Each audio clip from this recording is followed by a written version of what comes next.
Maroko tumbangi Belanda, ratusan fans gabungan gelar konvoi di Masohi. Fans gabungan penggemar sepak bola dunia di kota Masohi menggelar konvoi pada Selasa 30 Juni 2026 siang. Konvoi ratusan penggemar sepak bola itu memadati area jalan utama di kota Masohi, Maluku Tengah. Usai tim nasional Maroko tumbangi tim Belanda pada laga adu penalti 32 besar FIFA World Cup 2026. Ratusan kendaraan dengan atribut negara berbeda konvoi mengelilingi jalan utama kota Masohi.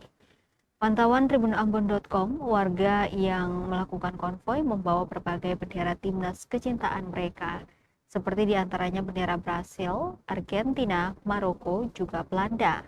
Berbeda dengan sebelumnya, konvoi kali ini jalanan kota Masohi tidak begitu padat dengan atribut berbau oranye, lantaran tim oranye telah ditaklukkan pada babak adu penalti.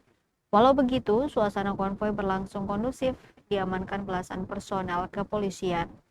Rival Halid, salah satu penggemar timnas Belanda, mengaku kecewa berat atas kekalahan tim kecintaannya. Ia tak menampik akan pindah haluan mendukung timnas yang lain, namun tidak disebutkan secara spesifik. Sebelum itu, timnas Maroko kembali mengejutkan dunia dengan menaklukkan Belanda pada laga adu penalti 3-2 pada babak 32 besar. Kemenangan ini mengantarkan Singa Atlas lolos ke babak 16 besar untuk kedua kalinya secara beruntun setelah prestasi semifinal di Piala Dunia 2026. Belanda tampil menekan sejak menit awal dengan penguasaan bola. Oranye memecah kebuntuan lewat gol Cody Gakpo di menit ke-28.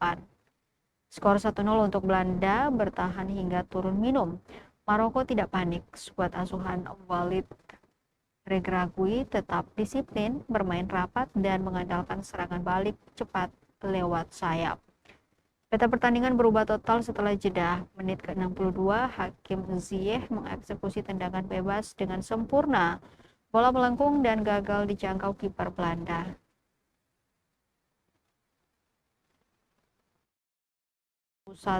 Dallas Stadium bergemuruh. Laga berlangsung dengan tambahan 15 menit, namun dengan skor akhir imbang 1-1. Akhirnya pada laga adu penalti, Maroko berhasil menyaingi Belanda dan menciptakan skor akhir 3-2.